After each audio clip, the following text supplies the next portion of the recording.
नमस्कार, आप देख रहे हैं लुक स्मार्ट। आइए नजर डालते हैं इस वक्त की बड़ी खबर पर। यूपी में उपचुनाव इंडिया टूटेगा या बचेगा? इन दो राज्यों में मिलेंगी सीटें तो ही कांग्रेस को हिस्सा देगी सपा।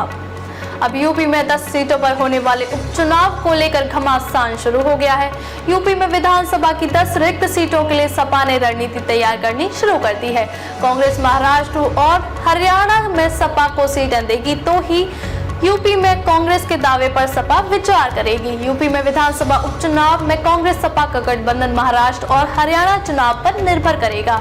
अगर कांग्रेस इन दो राज्यों में सपा को सीट देने के लिए तैयार हुई तभी सपा यूपी विधानसभा उपचुनाव में कांग्रेस के किसी दावे पर विचार करेगी। यूपी में शीघ्र ही विधानसभा की 10 रिक्त सीटों पर चुनाव होने हैं। इनमें से एक सीट सीसा मऊ यानी कानपुर से सपा विधायक इरफान सोलंकी को सजा होने से रिक्त हुई है, जबकि 9 विधानसभा सदस्य अब लोकसभा सांसद बन चुके हैं।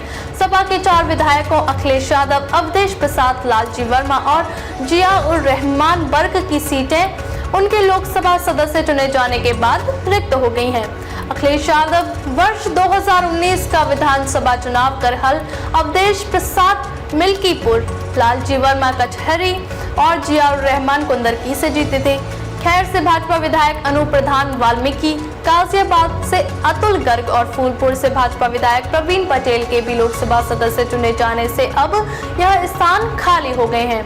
मछुआ यानी मिर्जापुर से निषाद पार्टी के विधायक विनोद कुमार बिंद और मीरापुर से रालोद के विधायक चंदन चौहान भी अब सांसद हो गए हैं। इस तरह से शीघ्र ही चुनाव आयोग इन 10 रिक्त सीटों पर चुनाव कराएगा। अब तक के लिए बस इतना ही, फिर होगी आपसे मुलाकात ऐसी एक और बड़ी खबर के साथ। तब तक के लिए नमस्कार और देखते रहिए लुक स्मार्ट।